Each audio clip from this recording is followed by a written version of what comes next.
Em abril de 2021, uma reportagem denuncia uma rede de aliciamento de crianças e adolescentes que começou nos anos 80 e passou de pai para filho. Dinheiro, viagens, menores de idade e uma família, dona da maior rede de lojas de varejo do país, a Casas Bahia, relacionados nessa trama. O episódio de hoje é o caso Saul Klein. Oi pessoas, tudo bom? Primeiramente, sejam bem-vindos. Meu nome é Gisele e esse é o Sob Investigação. Depois, preciso vir aqui, gente, pedir desculpa pra vocês, porque esse episódio era pra ter saído no domingo. Porém, não sei como, não sei porquê, sumiu o roteiro do meu computador. Eu tive que reescrever ele inteiro e eu não consegui gravar.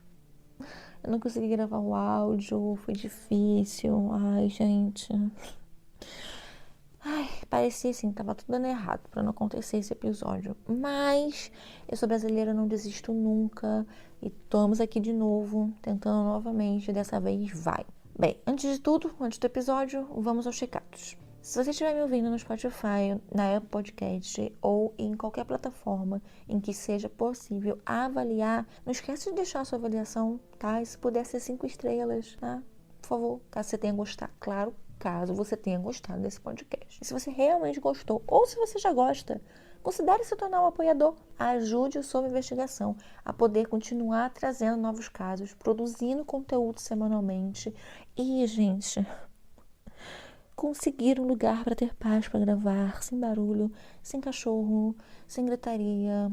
Meu, tá difícil. Tá muito difícil. Aqui na descrição tem o link da Aurelo, plataforma que, além de remunerar simbolicamente o criador, cada vez que vocês ouvem, né, o episódio lá pela própria Aurelo, ela também tá com uma campanha de apoio aberta. São 4 níveis de apoio que começam por R$3. Lá vocês têm conteúdos exclusivos e no nível Investigador Master você ainda participa da gravação de um episódio comigo. Euzinha mesma, Gisele. E eu já quero deixar aqui meu muito obrigado pelo nosso novo apoiador, o Tom. Muito obrigado, Tom, por acreditar no meu trabalho. Seja muito bem-vindo.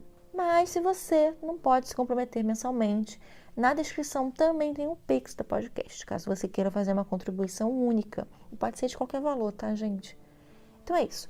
Siga a gente nas redes sociais, Instagram, Twitter. É só procurar por Sob Investigação, sem o cedilho e o tio, ou clicar nos links aqui da descrição. A gente tem um grupo lá no Telegram também, que eu compartilho livros, compartilho vídeos. Então, se você quiser bater um papo comigo, eu tô sempre por lá.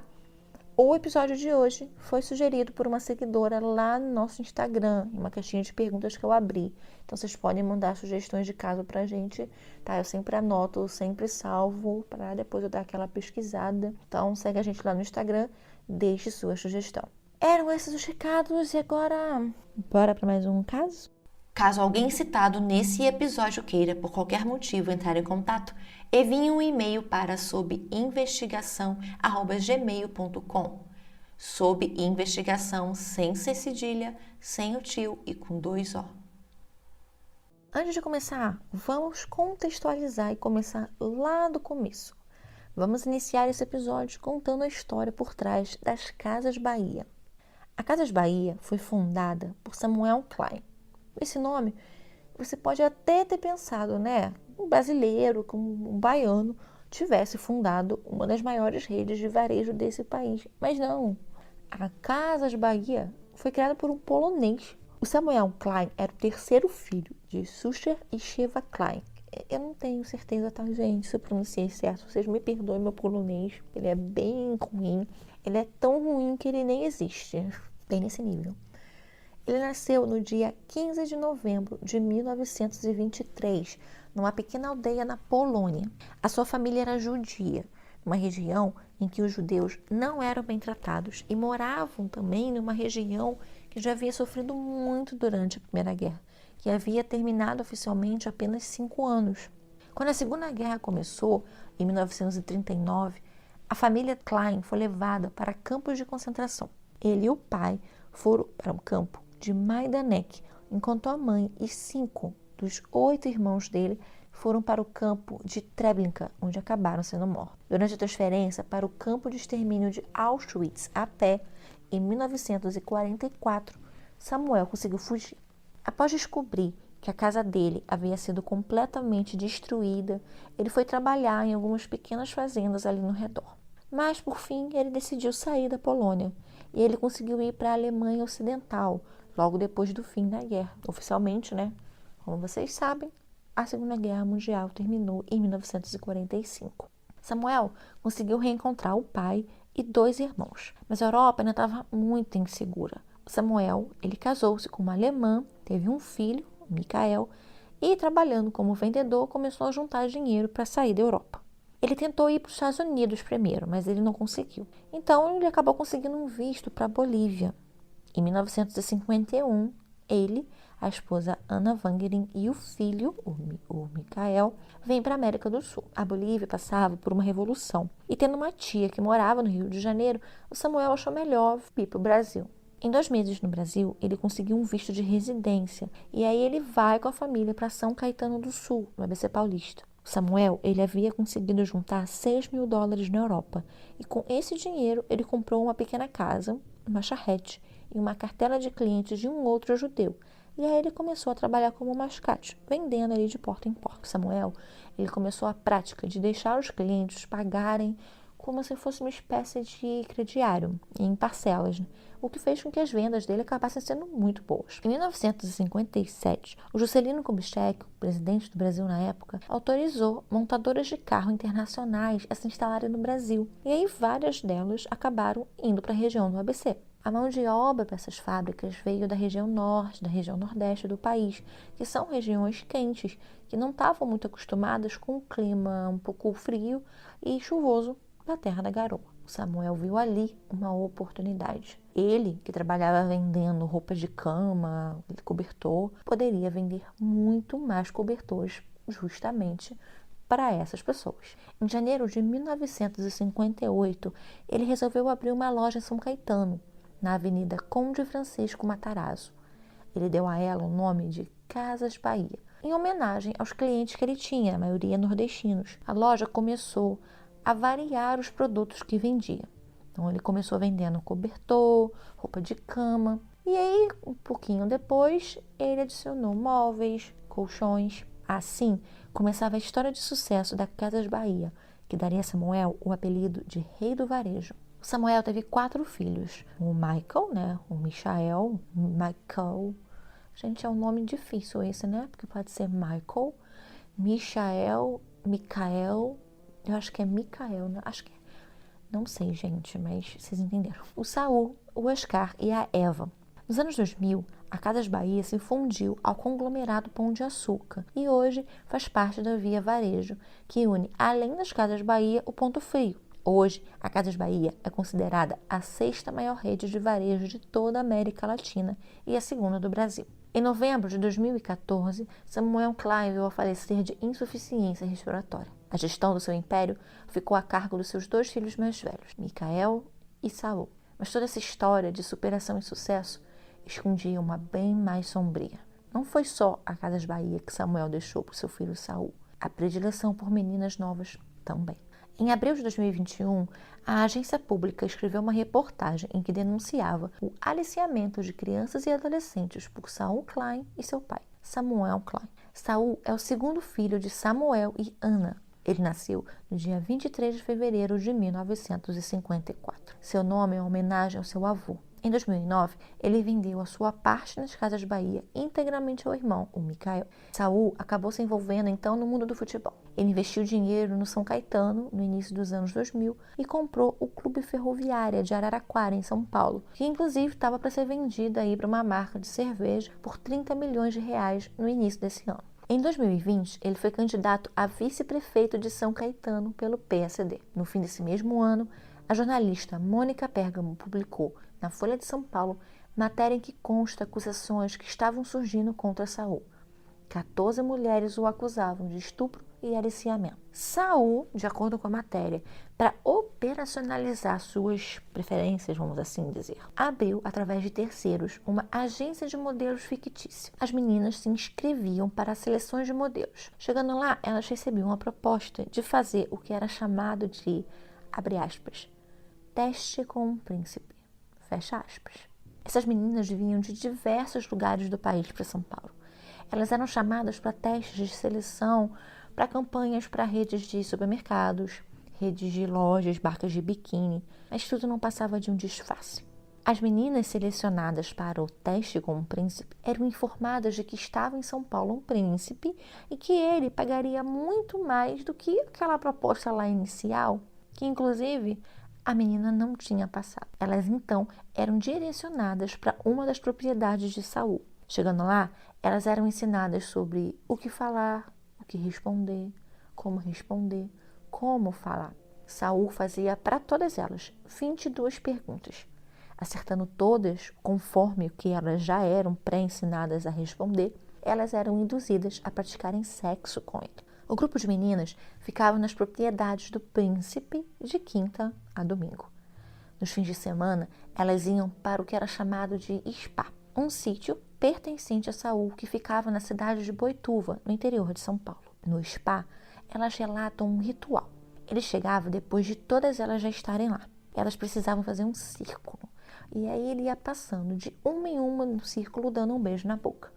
As meninas, enquanto isso, precisavam ficar lá dizendo que ele era maravilhoso, batendo palma para ele, fazendo festa. Elas chamavam ele de Zinho, mas ele gostava que o chamassem de amor. Quando o círculo acabava, dava-se o início da festa. Saul aparecia vestido como um rei, com coroa e tudo. Nas festas, uma banda formada só de mulheres tocava. As meninas tinham que cada uma cantar uma música para Saul. Acabando o show da banda, todos iam para a sala acústica. Nenhum homem era permitido além de Saul. Na sala acústica, elas relatam bebidas alcoólicas para todas elas, inclusive para as menores de idade. Brincadeiras como prendas que o Saul gostava que elas fizessem e sexo oral, sexo vaginal. As vítimas declaram terem seu peso controlado, serem pressionadas a procedimentos estéticos que não queriam e a fazerem sexo com ele. Elas ganhavam em torno de 3 a 4 mil reais por semana.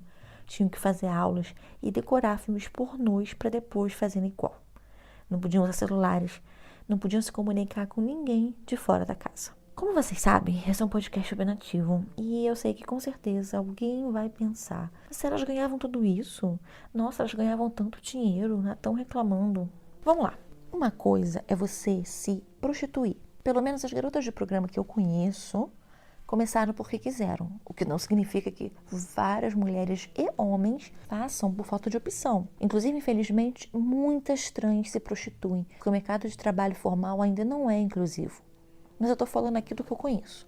As garotas de programa, elas fazem o preço delas, é diferente. Paga quem quer. Elas ofertam. Elas procuram as casas ou as boates, que aí sim, elas precisam dividir o que elas ganham e seguirem certas regras. Mas são elas que colocam as fotos nos sites. A maioria delas administra os clientes que tem. Então é uma opção. Apesar de 99% das que eu conheço se apresentarem como modelos ou como modelos internacionais, que está na moda agora, elas irem para fora do país, elas não são enganadas, elas não são modelos, elas não vão para uma agência procurando emprego. Elas dizem que são modelos, mas é bem claro, pelo menos para quem quer entender, né? Porque eu conheço casos de gente que realmente acredita que a pessoa é modelo real. Nunca vi um book, nunca vi um trabalho, mas realmente acredita. Mas essas mulheres, elas sabem o tipo de trabalho que elas oferecem.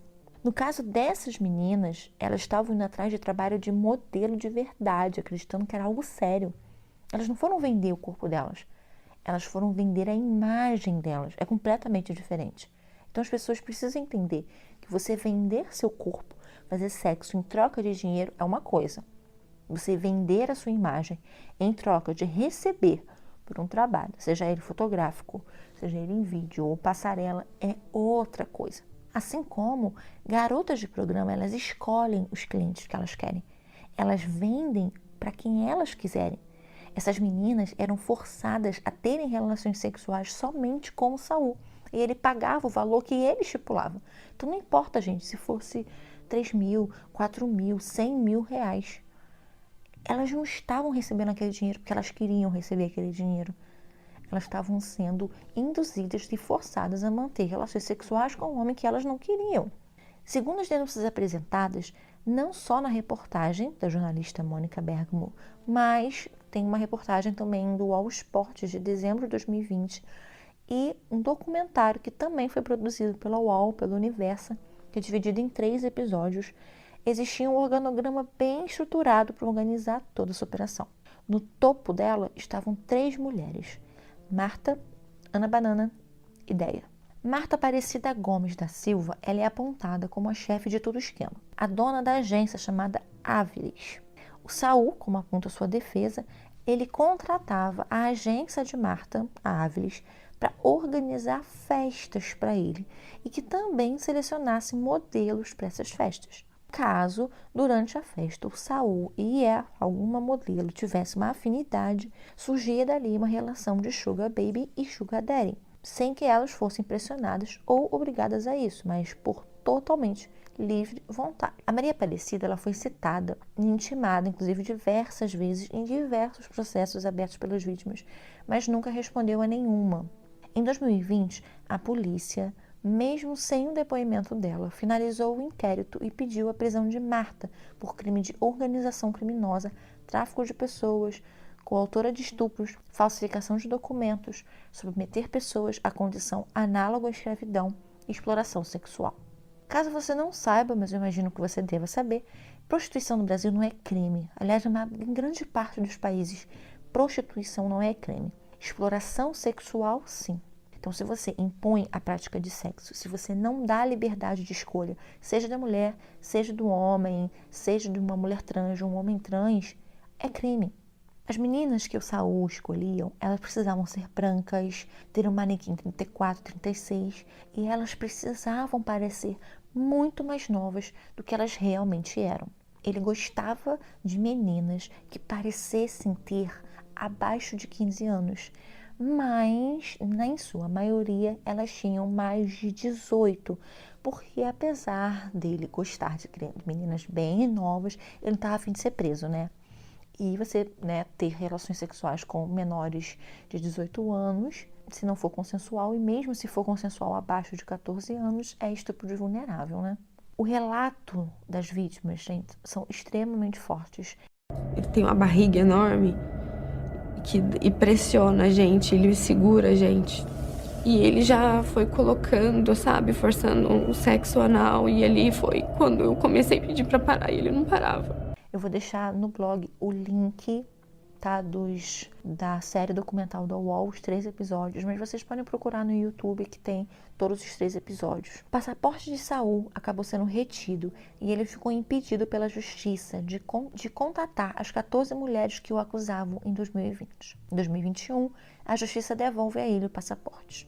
Saul, através do seu advogado, da firma André Boiani Azevedo, alega ser somente um sugar daddy, um homem mais velho que sente prazer e sustentar financeiramente mulheres mais novas em troca de prazer ou de relação sexual. Mas ele não era um estuprador, não era um aliciador. No dia 25 de dezembro de 2021, após as reportagens, ele se desliga do comitê de gestão da ferroviária. Ele disse que haviam 3 mulheres na hierarquia de toda essa operação para satisfazer o Saul Klein.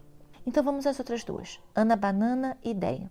Ana Palafogo, conhecida como Ana Banana, assim como Deia, eram as responsáveis por ensinar as meninas o que dizer, como dizer, o que elas precisavam fazer, cuidava para que elas não bebessem demais, para que fizessem tudo conforme o Saul queria. Na série da UOL e também uma entrevista concedida à Guardiã da Notícia, que vocês também encontram no YouTube, conta que uma balada gay ela conheceu e ficou com uma menina. Essa menina indicou a Ana para Marta, a Marta Aparecida. Ela é levada para Marta para o que seria um trabalho de recepção em um hotel, em um hotel de luxo, mas que, como vocês já podem imaginar, era um encontro com o Saul Klein. Ela recebeu no dia, depois de tudo que aconteceu, R$1.500, mas não como pagamento, mas sim como um presente para ela comprar umas roupas, um agradozinho. Ela depois é chamada para passar um fim de semana em uma das propriedades dele. Nesse fim de semana, após todas exagerarem muito na bebida e ela cuidar tanto das meninas quanto do Saul, ela acaba se tornando um tipo de coordenadora. A Ana relata que após um momento, ela passa a receber R$20.000 por mês para trabalhar para o Saul. Ele alugou um apartamento para ela. As meninas vinham do país todo, sempre um dia antes do previsto para irem para o spa. Então, os seguranças, liderados por um homem conhecido como Júnior, levavam elas do aeroporto até esse apartamento. A Deia era a governanta da casa. Das 3, é a que menos aparece nos processos, mas que, assim como Ana, recebia para manter as meninas controladas e a rotina da casa funcionando. Das 3, a mais temida por todas as vítimas, com certeza era Ana. A relação de devoção dela em relação ao Saul era imensa. E as humilhações que ela cometia com as meninas era proporcional. Ela chantageava, ameaçava, castigava. A que cuidava do rodízio de meninas no quarto do Saul e que dava a cada uma tarefas. Era dela a responsabilidade de que tudo saísse como o mozinho queria que saísse. Tanto Ana quanto as vítimas depois procuraram um projeto social conhecido como Justiceiras, que fornece apoio jurídico, psicológico para mulheres vítimas de violência doméstica ou qualquer outro tipo de violência. A Ana processou Saul, inclusive, na esfera trabalhista. Entre 2018 e 2020, 3 acordos são feitos com pactos de confidencialidade com o valor de R$800 mil cada um. Em um deles, o Saul alega não ter assinado ou ter sido responsável pelos pagamentos. De acordo com a perícia grafotécnica, que não sei se foi indicada pela justiça ou se foi contratada pela defesa. Mas, de acordo com essa perícia, a assinatura desse contrato era falsa. Os outros 2 ele pagou e, segundo ele, foi por medo das mulheres divulgarem fotos íntimas que elas teriam dele. A maioria das meninas que participavam desses encontros eram de família pobre. Algumas não tinham estrutura nenhuma e elas acabavam se tornando dependentes financeiramente de tudo aquilo. Com todo aquele dinheiro que para as famílias eram de campanhas, de trabalhos como modelos, mas elas ajudavam em casa. Elas supriam que o salário ou da mãe, que muitas vezes eram as chefes de família, não conseguiam com o trabalho de empregada doméstica, ou então um salário de toda a família, que somado não chegava nem perto do que elas recebiam. Mas por que voltou, que é o que mais a gente escuta? Se era tão ruim, por que voltou? Mas é uma resposta que nem eu sei responder, sim. Porque eu continuava indo, eu não precisava voltar, mas eu continuava indo. Eu não sabia porquê, né? E eu criei um vínculo um vínculo assim, que aquilo ali já era minha vida. E muitas vezes eu chorava em casa e eu surtava, eu não quero ir, mas eu me levantava e eu ia. Eu não podia ter aquela vida de princesa que eu sempre idealizei desde pequena, se não fosse ficar ali daquele jeito. Em abril desse ano, o Saul Klein foi indiciado. O pedido de prisão preventiva foi negado e o juiz Fábio Calheiros enviou a denúncia para a polícia novamente pedindo mais diligências. Ele e outras pessoas foram indiciados por 7 crimes: organização criminosa, tráfico de pessoas, estupro de vulnerável, favorecimento à prostituição, manter casa de prostituição e promover trabalho análogo à escravidão. Toda essa história megalomaníaca não começou com Saul Klein, mas segundo denúncias apuradas pelas reportagens da UOL, teve início na década de 80, no escritório da presidência da sede das Casas de Bahia, em São Caetano do Sul. Mais do que o nome, o império varejista, Samuel Klein deixou para o seu filho o seu modus operandi, preferências sexuais e modo de atrair meninas para uma vida de luxo, mentiras e sexo. O Samuel Klein recebia meninas na sua sala, dentro da sede das Casas de Bahia, em São Caetano, na Avenida Conde Francisco Matarazzo, para encontros em troca de produtos da loja e dinheiro. Tudo teria começado ainda nos anos 80, de acordo com a reportagem. Karina Lopes Carvalho, hoje com 41 anos, conta a reportagem que aos 9, no fim dos anos 80, foi até a sede, depois que a irmã mais velha, que tinha 12, contou a ela que indo lá tinha um senhor que dava presentes e dinheiro. Karina queria muito um tênis, ela não tinha nenhum, então ela precisava usar o das irmãs, ela queria muito ter um dela. A irmã avisou que essa pessoa, esse homem, daria um beijinho nela, mas que ela poderia ganhar o tênis. A Karina foi. Depois de esperar um pouco, ela entrou na sala dele. Samuel já beirava ali uns quase 70 anos, e aquilo ali assustou a Karina quando ela viu. Ele passou a mão nos seios dela. A Karina saiu de lá com um par de tênis e um pouco de dinheiro. Ela tinha somente 9 anos, e a Karina voltou lá outras vezes. A família de Karina, como a de todas as denunciantes, era muito pobre, e a chance de ganhar aquelas coisas, aqueles produtos, fazia com que elas sempre voltassem. Aos 9 anos, ela foi levada para um pequeno quarto que o Samuel mantinha no escritório e foi violentada sexualmente. Através da reportagem da agência pública, conseguimos entender a vitimologia do caso. Meninas muito novas, entre 9 e 14 anos, muito pobres, virgens, com famílias desestruturadas em alguns casos, levadas por outras meninas tão novas quanto elas. A agência pública ouviu 35 vítimas, teve acesso a 7 processos cíveis e criminais com denúncias de abuso sexual, 4 processos com indenizações por danos morais, 8 processos arquivados em sigilo e falou com funcionários da Casas Bahia e de Samuel Klein, que em entrevistas corroboram as denúncias. Além de todos esses relatos e depoimentos, existem fotos, existem vídeos. Inclusive, também vou deixar no blog o vídeo de uma dessas situações que aconteciam, mas também no YouTube vocês encontram. Entre o início dos anos 80 até meados de 2010, Samuel Klein teria cometido estupro de vulnerável e exploração sexual em uma extensa rede. Os encontros, em sua maioria, aconteciam na sede de São Caetano. A caixa da loja era responsável por pagar as meninas. Elas desciam com bilhetes assinados pelo próprio Samuel para receberem dinheiro, ou as meninas do caixa eram avisadas para separarem um determinado valor que era para esses pagamentos. As meninas, as crianças que iam para a loja, eram conhecidas pelos funcionários como samuquetes. Mas a sede não era o único lugar em que os crimes aconteciam. Outros eram em um apartamento que ele tinha no edifício Universo Palace em Santos. Também tinha uma casa na Ilha Porchá, em São Vicente. Tinha uma casa que ele possuía em Guarujá. E uma casa também em Angra dos Reis, em Porto Bracurri, inclusive, que é até bem perto de onde eu moro. Para que todo esse esquema desse certo, o Samuel contava com uma rede de apoio. Funcionários que transportavam as meninas, helicópteros, seguranças, secretárias, governantes, taxistas, organizadores de festas que lidavam com até 20 meninas, 20 crianças. E eu sei, tá, vivendo no país que vivemos, que alguém, tá aqui ouvindo esse episódio e ainda tá pensando, nossa, essas meninas não eram tão inocentes, afinal de contas elas ganhavam dinheiro, ganhavam presentes, iam pra festa, andavam de helicóptero, viajavam. A família delas se aproveitavam, desse dinheiro, das coisas que elas ganhavam na Casas Bahia. Elas não são vítimas. Se esse aqui é o seu caso, gente, nem ouça. Não ouça, porque esse episódio não é pra você. Qualquer pessoa sabe que uma criança de 9 anos, de 13 anos, não tem noção das consequências, do perigo que ela corre. Se hoje, com tanta informação, acontece com mulheres adultas, nos anos 80, nos anos 90, quando nós éramos criados de uma maneira completamente diferente, estranho seria se essas meninas tivessem esse nível de malícia. São meninas aliciadas por adultos, vindas da necessidade, da pobreza. Até os pedidos dessas crianças eram assim, tipo, inocentes, um simples tênis, elas só queriam um tênis. Sabe? Então elas pediam cesta básica. Você vê assim, a falta de maldade, de noção do que estava acontecendo. Ao descobrirem o que estava ali acontecendo com as filhas, várias famílias denunciaram Samuel.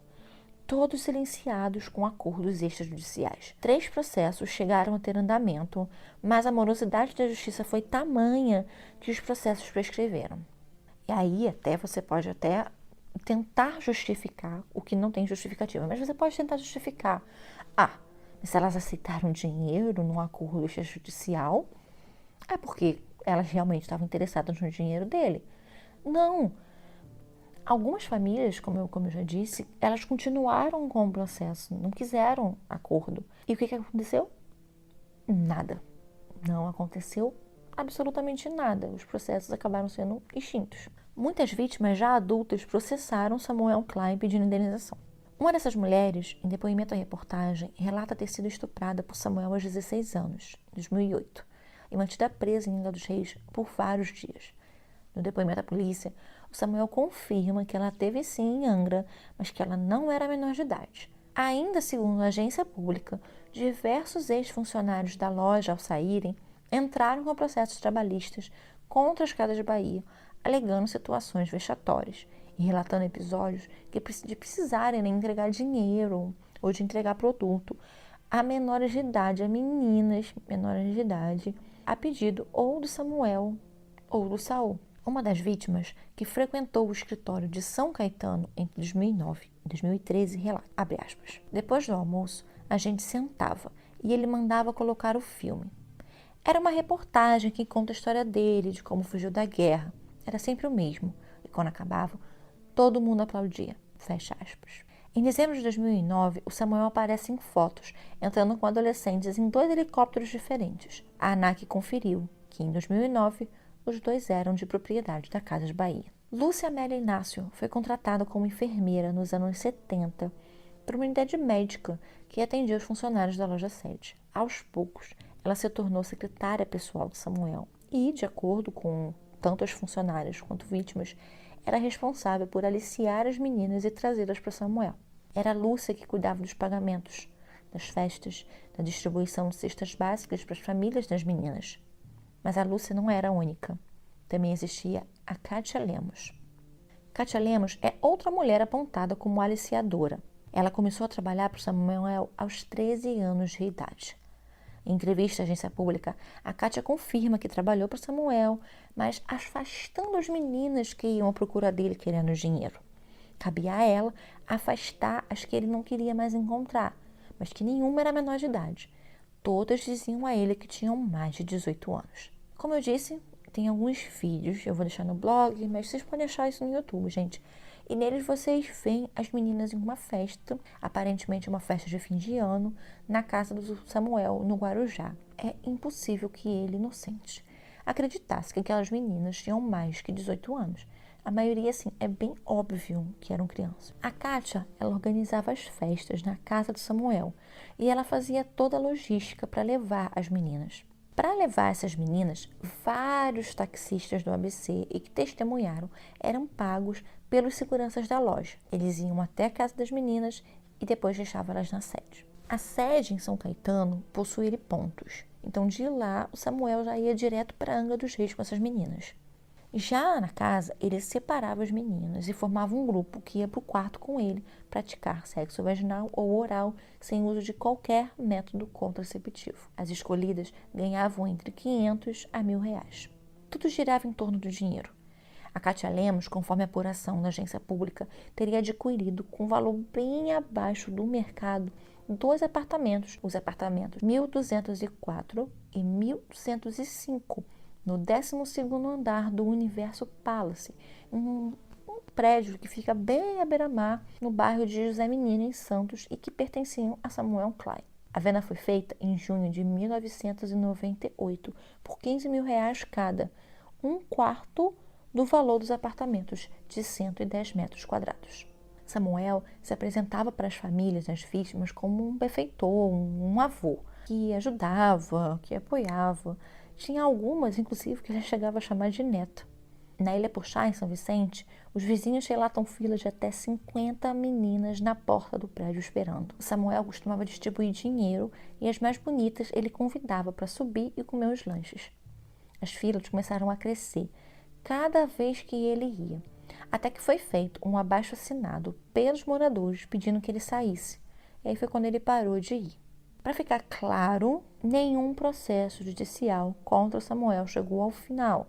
A maioria terminou com acordos com pactos de confidencialidade ou foram extintos. Em 2010, a Karina, a vítima que eu falei mais no início do episódio, assim como as suas irmãs, fecharam acordos. Cada uma recebeu cerca de R$150.000. Antes de 2012, casos de estupro contra menores prescreviam após 20 anos. Além disso, grande parte das denúncias foram feitas quando Samuel tinha mais de 70 anos, o que faz cair pela metade do tempo da prescrição, 10 anos. Um desses processos, em 2011, foi julgada como extinta a punibilidade e o processo arquivado. Mesmo o Ministério Público, reconhecendo os indícios dos abusos, pediu o arquivamento, porque o Samuel não poderia mais ser responsabilizado criminalmente.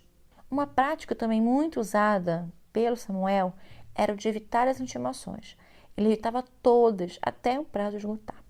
Ou ele não estava nos endereços, ou ele estava adoentado, estava viajando. Samuel Klein, o rei do varejo, faleceu sem ser responsabilizado pelos crimes que cometeu. E para quem pensa que toda essa narrativa termina em Saul Klein, errou. Provando que é uma herança de pai para filho, em agosto desse ano, uma reportagem trouxe denúncias de agressão contra mulheres, tendo como autor das agressões Philip Klein, filho único de Saul. Philip, de 32 anos, possui 4 empresas. 2 em sociedade com o pai, um bar e uma organizadora de eventos. De acordo com a reportagem, em 2020, ele teria sido condenado por urinar em uma mulher desconhecida durante um voo comercial. O voo atrasou e aí ele e alguns amigos ficaram bebendo, enchendo a cara, no aeroporto. E quando ele já estava dentro do avião, deu vontade de ir ao banheiro, ali no voo mesmo, e ele acabou urinando na passageira enquanto ele estava indo no banheiro. E ele só colocou as coisas dele lá no devido lugar quando ele se aliviou totalmente. Ele acabaria sendo preso por ato obsceno e atentado contra a segurança de transporte aéreo, mas pagou fiança e foi solto. No ano seguinte, ainda segundo matéria, uma ex-companheira prestou queixa contra ele, alegando ter sido agredida e mantida trocada dentro de um quarto. Felipe teria a ameaçado com uma faca e arrastado pelo chão pelos cabelos. A mulher procurou ajuda médica, foi para o IML fazer exame de corpo de delito e conseguiu uma medida protetiva. Em toda essa história, para mim, pelo menos, fica muito nítido, muito claro o papel que mulheres, elas sendo vítimas ou sendo as que colaboravam para a perpetração dos crimes, têm uma relevância nisso tudo. Mulheres sendo aliciadoras de meninas, de crianças, por dinheiro, por enriquecimento, consentindo, escondendo, vivendo em função de agradar a esses homens poderosos. E que, não se enganem, não são os únicos. Esse foi o episódio de hoje. Novamente, gente, 1000 desculpas pelo atraso. Juro, eu me esforcei muito. Quem me acompanha lá nos stories sabe. Ai, gente, foi difícil, mas o importante é que saiu. Tá tudo certo. Essa semana sai episódio para apoiadores. E domingo temos um novo episódio. Me deixa depois lá no Instagram o que você acha desse caso, se você já conhecia, já tinha ouvido falar. E é isso, gente. Considere se tornar um apoiador e nos vemos no próximo fim de semana. Beijos! E eu acho muito superficial a gente ficar perguntando por que elas voltaram. A gente tem que perguntar por que elas entraram e por que tantas mulheres entraram e por que a palavra de tantas mulheres é posta em dúvidas, sendo que muitas delas não se conheciam, muitas delas moram em estados diferentes e contam absolutamente as mesmas coisas